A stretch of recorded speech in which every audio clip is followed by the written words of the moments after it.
요셉을 통해서 하나님께서 애굽의 식량을 준비시키셨던 것은 애굽 사람들을 위한 것이 아니고 하나님의 택하신 아브라함의 그 후손들을 위한 하나님의 계획이었음을 우리가 알고 있습니다. 창세기 마지막 우리 50장 마지막 부분을 저희가 보면서 이제 아버지 야곱의 장례 일정이 정말 화려하게 엄청난 일정으로 치러졌음을 알 수 있습니다. 3일장이 아니고요. 정말 몇십 미를 했던, 그래서 야곱의 장례가 얼마나 대단한지 왕이 장례하는 수준의 그러한 장례식을 끝내고 난 후에 이제 문제는 야곱의 장례 일정을 마친 후에 요셉 형들의 상태입니다. 형들이 두려워하고 있었어요. 아버지가 살아계실 때는 아버지 때문에 자기들에게 요셉이 복수를 하지 않았을 뿐인데 이제 아버지가 세상을 떠났으니 자기들이 저지른 죄의 값을 받게 되겠구나라는 두려움에 사로잡히게 됩니다. 그렇게 두려워 떨면서 용서를 구했을 때 요셉은 어떤 자세로 이들을 대하나 보았더니 19절과 20절에 두려워하지 말라. 당신들을 나는 헤아리려고 하지 않고 이 모든 것들은 하나님께서 섭리하신 일이었다라고 고백합니다. 요셉은 형들을 인간적으로 위로하지 않았습니다. 형들에게 형님들 다 지나간 일입니다. 왜 그러세요? 이런 식으로 위로하려고 하지 않았습니다. 모든 것을 하나님 앞에서 해결하려고 했던 이 요셉의 모습을 봅니다. 여기서 요셉의 믿음을 우리가 엿보게 되죠. 이 세상에서 닥치는 모든 일들, 그게 좋은 일이든 나쁜 일이든 모두 하나님으로부터 온다는 것을 그는 믿고 있었습니다. 자기는 실수해도 하나님은 실수하시는 분이 아니다. 주위 사람들은 자기에게 악을 행해도 하나님은 그 악을 바꾸어 선을 이루시는 분이다. 이게 요셉의 믿음이었습니다. 하나님은 나를 사랑하시고 그러므로 내가 지금 끝없는 바닥을 향해 떨어진다 하더라도 반드시 다시 올라올 것이다. 하나님은 악을 바꾸어 선을 이루시는 분임을 믿는다. 이게 요셉의 믿음이고 이 믿음이 사람을 미워하지 않았던 요셉이었습니다. 형들은 요셉을 해치려고 했잖아요.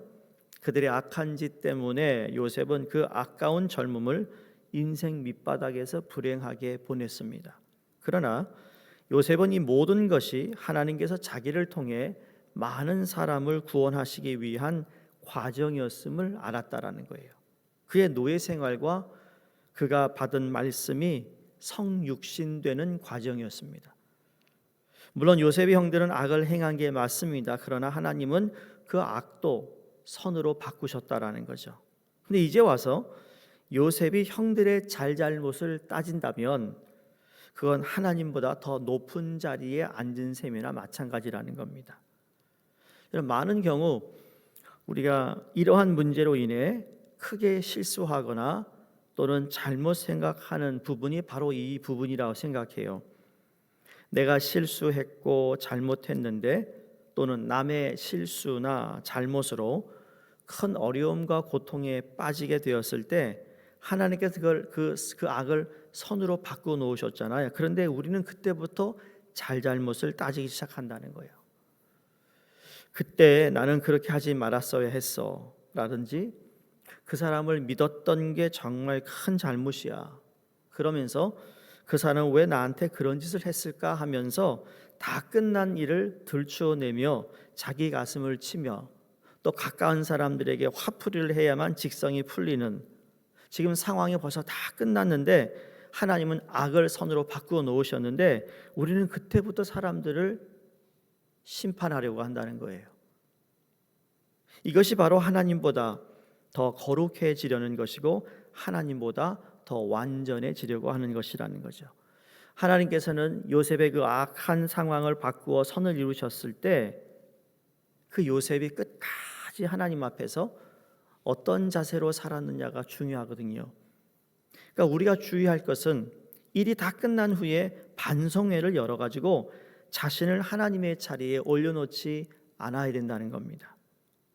이건 저 자신도 반복해서 실수하는 부분일 수 있고, 그러니까 하나님께서 이미 모든 일을 좋게 끝내셔서 그것을 생각하면 그렇게 감사하고 기쁠 수가 없잖아요. 그러면 그때부터는 하나님만을 바라봐야 하는 것이죠. 그동안 나에게 섭섭하게 해준 사람들, 별로 도움을 주지 못한 사람들, 말로 마음에 상처 준 사람들을 다 덮어주어야 하는데 덮어주지 못한다는 거예요. 오히려 그때부터 사람들은 하나하나 짚어가면서 마음이나 입으로 심판하기 시작합니다. 이건 마치 주인공이 멋진 연기가 다 마무리한 무대에서 엑스트라가 다시 등장해서 연극을 망치는 것과 같습니다. 주인공이 최후에 멋지게 무대를 장식했으면 진한 감동으로 다 박수치고 끝내야지 왜 엑스트라가 다시 나와서 연극을 다시 하냐고요. 내가 아무리 실수하고 잘못해도 그것을 바꾸어 결국 선을 이루시는 것, 이건 인간의 가장 큰 악을 바꾸어 엄청난 구원을 이루시는 것이, 이것이야말로 하나님의 능력이잖아요. 그분이 영원토록 찬양받으실 이유가 거기에 있습니다. 이 세상에서 악을 바꾸어 선을 이룰 사람은 아무도 없습니다. 오직 우리 하나님만이 하실 수 있는 일입니다. 그러니까 하나님을 모르는 사람도 전화위복이라고 하잖아요. 그런 말을 씁니다. 그러니까 간접적으로나마 하나님의 간섭하심을 느낄 때가 있다라는 건 아니겠어요? 누군가의 힘으로 이게 전환이 됐다라는 거예요. 또는 신의 한 수란 이야기를 쓰는데, 여러분, 하나님께서 간섭하지 않으면 전환위복은 절대로 일어나지 않습니다. 그런데 하나님이 능력으로 악을 선으로 뒤집어 놓으셨다면 그때부터 조용히 그분만을 바라보아야 한다는 거예요. 입을 다물고 침묵 가운데 그분만을 바라보는 것. 이 세상에는 사람의 이론대로 되지 않는 일이 더 많습니다. 사람이 보기에 분명히 악한 것인데 하나님이 선으로 뒤집어 놓으셨을 때는 무슨 이론이나 토론이 필요한 것이 아니라는 겁니다. 단지 입을 다물고 조용히 하나님이 행하신 일을 음미할 수밖에 없습니다. 여러분, 욥기서의 결론이 무엇이죠? 욥기서를 보면 2장에 지나서 3장부터 거의 한 38장, 9장까지 계속 얘기합니다. 누가 얘기하죠? 욥 친구들이 와서 얘기합니다. 욥이 거기에 대해서 자기의 변론을 계속합니다. 나 그런 적 없다. 난 하나님 여전히 사랑한다. 틀린 말은 아니잖아요. 근데 욥기의 결론은 뭐냐면, 내가 손으로 입을 가리고 다시는 하나님 앞에서 말하지 않겠다. 이게 결론이에요. 중요한 겁니다. 우리는 입을 잘못 열어서 사람들에게 오해를 준다든지, 또 왜곡된 말을 들리게 한다든지, 내 입으로 상처를 준다든지, 내 입을 열어 사람들을 욕한다든지, 내 입을 열어 내 생각, 감정을 막 쏟아부는데 거기에서 사람을 그냥 매장시키는 그런 일들을 한다면, 여러분, 그것이 하나님 앞에서 옳은 것이 아니라는 거죠. 잘 되던 못 되던 하나님께서 로마서 8장 28절 말씀처럼 모든 것을 합력하여 선을 이루시는 하나님을 우리는 끝까지 믿고 바라봐야 된다는 겁니다. 여러분, 지금까지 살면서 억울한 일 왜 없었겠어요? 이민 생활하면서 오해받는 일 왜 없겠어요? 특히 교회 생활하면서 다른 성도로부터 내가 원치 않는 그런 이야기를 들을 수 있잖아요. 근데 그거 가지고 내가 누구에게 변론하고 아니다라고 얘기하고 하면 할수록 그 말은 점점 커지는 거예요. 그때는 하나님을 바라보는 거예요. 하나님은 아시거든요.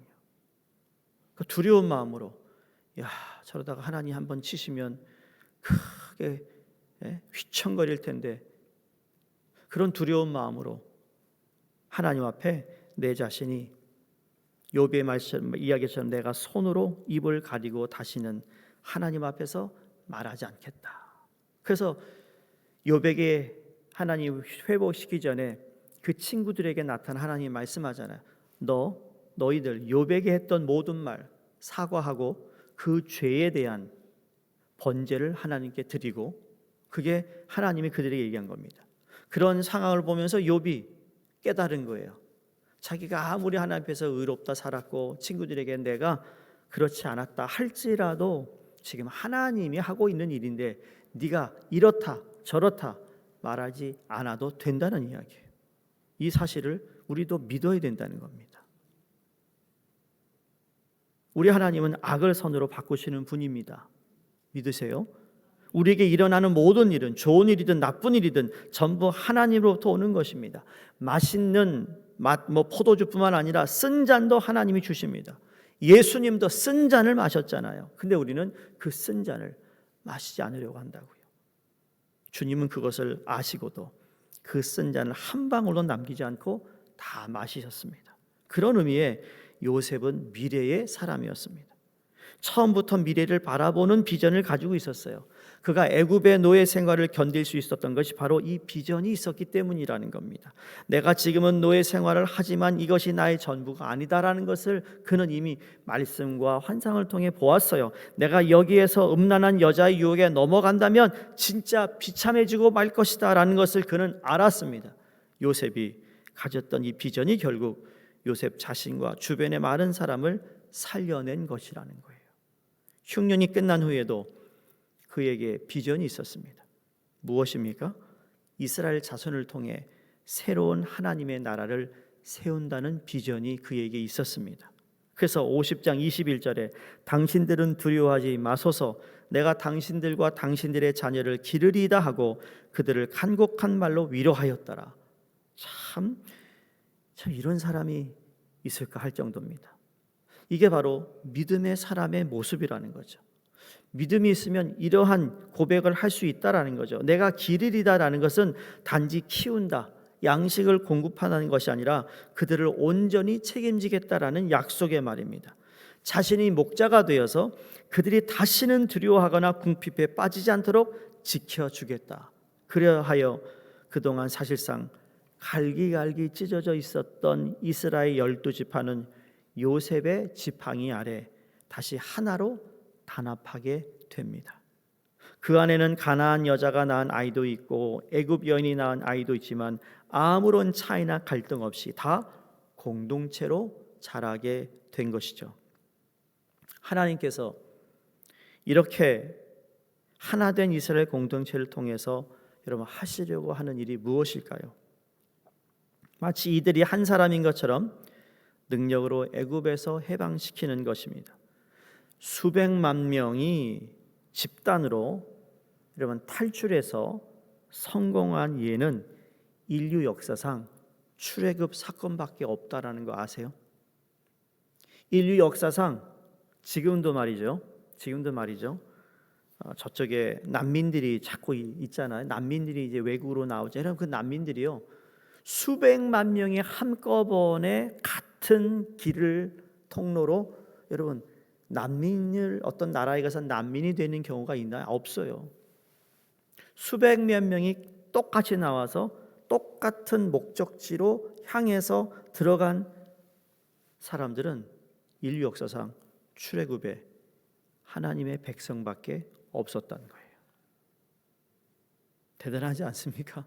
하나님이 하시는 일이. 앞으로 노예 상태를 경험하게 될 것이라고 얘기하죠. 그 후에 어린 양의 보혈로 구원받고 홍해를 건너므로 이제 바로의 통치에서 벗어나 하나님의 통치 안으로 들어갈 것이다.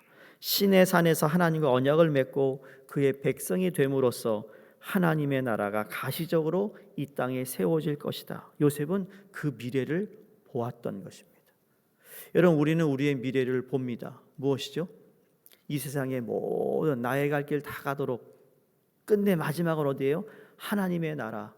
그래서 하나님의 나라 들어가기까지 내가 참고 기다리고 하나님이 하심을 지켜보며 내가 해야 할 말을 하나님이 하실 테니 내가 침묵을 하나님 앞에 하는 삶을 통해서 하나님은 나의 시작과 마지막을 책임지시는 분이라는 것을 믿고 그걸 바라보고 나아가는 것이잖아요.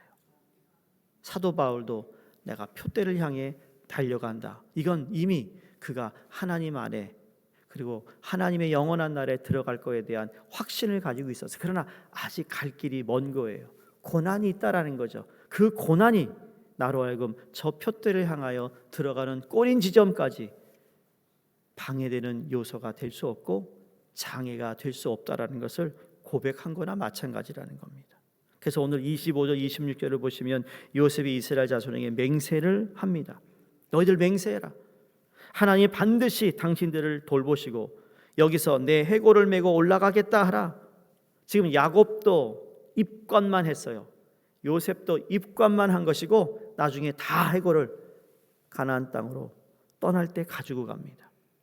요셉은 자기가 죽으면 아버지처럼 즉시 가나안 땅으로 메고 가서 장사를 지낼 것이 아니라 미라로 만들어서 입관만 시키라는 겁니다. 그랬다가 출애굽할 때 반드시 자기 해골을 메고 가서 가나안 땅에 묻어달라. 그가 진정 원했던 것은 하나님의 나라가 이 땅 위에 이루어지는 것이었습니다. 그의 미라는 그 후손들에게 계속 이야기했습니다. 여러 가지가 있겠지만 여러분, 이 미라라는 것도 하나만 단어를 봐도 참 하나님의 섭리가 이렇게 섬세합니다. 여러분, 지금 피라밋, 애굽에 있는 피라밋에서 뭘 발견하죠? 아직도 미라를 발견합니다. 그 미라가 정말 오래된 것임에도 불구하고 그 미라 모습이 그대로 있습니다. 그러니까 그 당시에 인간의 그 시신을 매장하기 전에 미라로 만드는 이런 그 기술은 애굽이 최고였다라는 거죠. 그러니까 야곱도 요셉도 거기서 매장되지 않고 나중에 출애굽할 때 가나안 땅에 묻히게 하시기 위한 하나님의 또 하나의 섭리가 여기에서 보인다는 겁니다. 오늘 우리에게 필요한 말씀은 뭘까요? 나의 삶, 내 인생이 이곳에서 호화찬란하게 먹고 마시는 것이 전부가 아니라는 것입니다. 요셉이 단순히 흉년의 애굽 사람이나 자기 식구들을 먹여 살리는 것이 전부가 아닌 것처럼 우리의 믿음 없음을 고백하고 과거에 지은 죄가 아직도 우리의 발목을 잡고 있음을 고백하여 내가 하나님의 자녀로 이제는 그 하나님의 나라를 차지하는, 하나님이 내게 보여주신 그 약속의 말씀과 그 미래의 비전을 내가 꼭 바라보고 나가게 하소서라는 기도가 우리의 길을 바랍니다. 그리고 하나님이 하시고 있는 일 가운데 내가 이렇다 저렇다 결론을 내리는 것이 아니라 하나님이 하실 것을 지켜보며 기도하며 하나님의 뜻을 구하는 저희 모두가 될 수 있길 주의 이름으로 축원드립니다. 하나님 감사합니다. 창세기 50장 오늘 마지막 우리가 말씀을 보면서 처음부터 끝까지 하나님이 시작하신 일이고 하나님이 마치시는 것을 보게 됩니다. 아브라함을 불렀고 아브라함이 세상을 떠나며 이삭이 태어나며 이삭이 이 세상을 떠나며 야곱을 통해 또 요셉을 통해 흩어졌던 그들의 마음을 하나로 하나님 묶어주신 그 섭리를 하나님 우리 또한 기억하게 하여 주시옵소서. 이 우리의 개인을 택하셔서 구원해 주셔서 우리의 가정이 예수 믿는 가정이 되었다면 하나님 이 사실을 더욱더 감사히 여기게 하여 주시옵소서. 그런데 가정 안에 부모와 자녀와 마음이 멀어졌거나 하나님을 향한 마음들이 흩어져 있다면 주님 말씀의 막대기로 다시 한번 하나 되게 하여 주시고 연합되게 하여 주셔서 온전히 하나님을 경외하는 가정들이 되게 하여 주시옵소서. 하나님이 하고 계시는 일에 우리가 믿음으로 바라보게 하여 주시고 하나님이 모든 상황을 하나님의 선한 길로 인도하시는 분임을 우리가 삶으로 경험하며 체험하며 하나님께 영광 돌리는 우리 삶이 되게 하여 주시옵소서. 감사드리며 예수 그리스도 이름으로 기도드리옵나이다. 아멘. 우리 함께 기도합니다. 오늘은 성격 번역 선교회 박효섭 조선양 선교사님, 또 라오스 선교회의 우리 최춘호 목사님 위해 기도해 주시고, 또 이번 한 주간 하나님께서 우리의 교회와 가정을 지켜주시고 특별히 양육반 2주차 이제 시작이 됩니다. 하나님께서 은혜를 베풀어 주시옵소서. 함께 기도하겠습니다. 할렐루야. 하나님 아버지